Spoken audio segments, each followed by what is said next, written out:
नमस्कार शेतकरी बांधवांनो, खरीप विमा 2026साठी सुरुवात झालेली आहे आणि यावर्षी शासनाने काही शेतकऱ्यांसाठी पीक विमा भरताना काही नवीन नियम आणलेले आहे आणि त्या नियमासंदर्भात आपण या व्हिडिओच्या माध्यमातून माहिती बघू। नमस्कार मित्रांनो, मी कृष्णा गोडसे आपल्या नवीन व्हिडिओमध्ये स्वागत करतो। मित्रांनो, पूर्वीप्रमाणे आपल्याला आता पीक विमा भरता येणार नाही, कारण कुठलंही पीक असो आणि कोणत्याही पिकाचा पीक विमा भरला तर चालणार नाही। ज्या ठिकाणी तूर असेल त्या ठिकाणी आपण बाजरीचा पीक विमा भरायचो किंवा कापसाचा पीक विमा भरायचो। आता तसं होणार नाही, कारण शासनाने यावर्षी नियम आणलेले आहेत आणि त्या नियमानुसार आपल्याला पीक विमा भरायला लागणार आहे। मित्रांनो, यावर्षी पीक विमा भरत असताना आपल्याला जी वस्तुस्थिती आहे किंवा ज्या पिकाची आपण लागवड केलेली आहे, या 2026साठी जे असे कडक नियम आलेले आणि ते आपल्याला पाळावे लागणार आहे। कारण एखाद्या शेतकऱ्यांनी जर या ठिकाणी डुप्लिकेटपणा जर केला आणि ई पीक पाहणीमध्ये जर आढळून आलं तर त्या शेतकऱ्यावर कारवाईसुद्धा होऊ शकते आणि त्यानंतर त्याला जे काही शासनाचे केंद्रीय शासनाचे काही ते लाभ मिळतात किंवा लाडकी बहीण योजना असेल, एखाद्या लेडीच्या नावावर जमीन असेल आणि तिनं जर एखाद्या पिकामध्ये ज्या व्यक्तीनं जर चुकून जाणून बुजून दुसऱ्या पिकाची नोंद जर केली असेल तर अशा लाडक्या बहिणींना मिळणारा 1,500 रुपये हे जो हप्ता मिळतो शासनातर्फे तो सुद्धा बंद होऊ शकतो। किंवा एखाद्या व्यक्तीनं जर डुप्लिकेट पीक म्हणजे आपल्या वावरात जर कापूस असेल आणि तुम्ही जर तूर जरी भरला असेल तर तुम्हाला त्याची एक नुकसान भरपाई मिळणार तर नाही, पण जे काही शासनातर्फे तुम्हाला जे अनुदान दिलं जातं, PM किसान योजना असेल किंवा इतर काही शासनाच्या योजना असेल, त्या 5 वर्षासाठी बंद होऊ शकतात। त्यामुळं आपल्याला जो पीक विमा आहे तीच वस्तुस्थिती आपल्याला कागदपत्रामध्ये नमूद करावे लागणार आहे, नसता आपल्याला मोठा भूदंड या नवीन नियमामुळे मिळू शकतो। मित्रांनो, परंतु इतर काही महत्त्वाचे असे बदल करण्यात आले, तर जे बदल शेतकऱ्यांना माहीत असणं गरजेचं आहे, कारण यावर्षी पीक विमा भरत असताना शेतकऱ्यांना अतिशय काळजी घेऊन हा पीक विमा भरावा लागणार आहे। मित्रांनो, याच्यामध्ये आपण जर पाहिलं तर शेतकऱ्यांना सर्वात बंधनकारक करण्यात आलेले ते म्हणजे फार्मर आयडी।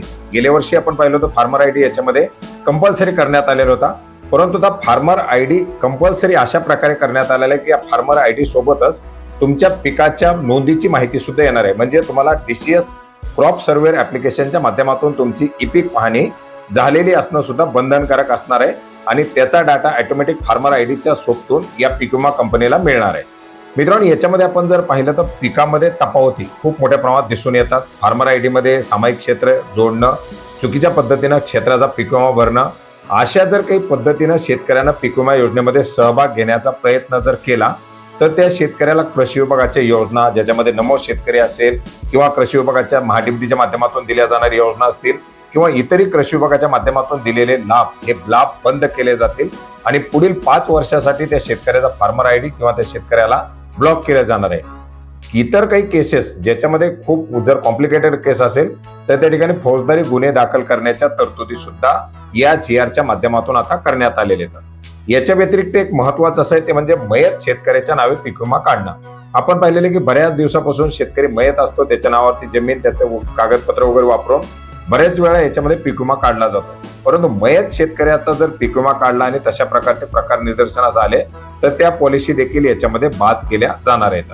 मित्रांनो, आता याच्यामध्ये दुसरा एक महत्वाचा असा बदल आहे तो म्हणजे जोखीम स्तर 70% आणि शेतकऱ्यांना नुकसान भरपाई दिली जात असताना 50% पीक कापणीच्या प्रयोगाच्या आधारे आलेली ईल्ड आणि 50% तांत्रिक अर्थात जे काही एस्टेक वगैरे जे इतर वापरले जातात टेक्निकल बाबी, त्याच्या माध्यमातून त्या तांत्रिक भारांकनाच्या माध्यमातून काढण्यात आलेला जो काही ईल्ड असेल, या दोन्ही ईल्डची बेरीज करून त्याची भागेले करून त्याच्या 70% जोखीम स्तर निश्चित करून या योजनेच्या अंतर्गत पीक विमा नुकसान भरपाईचं सूत्र ठरवलं जाणार आहे। मित्रांनो, याच्या बरोबर आणखीन एक महत्वाचं असं आहे ते म्हणजे शेतकऱ्यांना आता याच्यामध्ये 7/12 जोडायचं आहे, परंतु याच्यामध्ये आता महाभूलेखचं जे पोर्टल आहे ते पोर्टल आणि पीक विमाचं जे नॅशनल पोर्टल आहे हे पोर्टलचं एकत्रीकरण केलं जात आहे। त्याच्यामुळे भविष्यामध्ये शेतकऱ्यांना आता 7/12 जोडण्याची गरज राहणार नाही, याच्यामध्ये 7/12 ऑटोमॅटिकली तो घेतला जाणार आहे। आपण पाहिलेले की आताही पीक विमा भरत असताना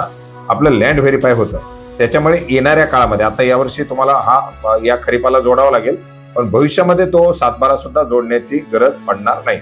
आता याच्या व्यतिरिक्त या GR नुसार बँकेंना सुद्धा काही निर्देश दिलेले आहेत किंवा शेतकऱ्यांना काही सूचना दिलेल्या आहेत याच्यामध्ये कर्जदार शेतकरी बऱ्याच मोठ्या प्रमाणात आपलं डीबीटीचं खातं किंवा इतर काही बाबी करून आपल्या खात्याशी पीक विमा काढतात.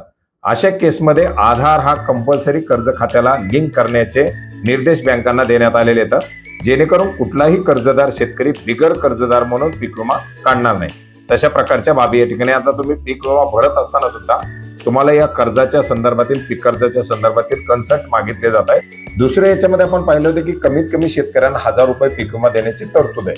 आणि या अनुषंगानं बऱ्याच साऱ्या शेतकऱ्यांच्या माध्यमातून 5 गुंठे 4 गुंठे 6 गुंठे वगैरे क्षेत्राचे देखील पीक विमा काढले जात होते. आणि याच्यामुळे आपण पाहिलेले की 40 रुपये मिळाला, 60 रुपये मिळाला, 100 रुपये मिळाला, 200 रुपये मिळाला, अशा प्रकारच्या बातम्या सुद्धा येत होत्या. यावर्षी पीक विमा भरला जात असताना कमीत कमी 10 गुंठ्यापासून पीक विमा भरता येणार आहे.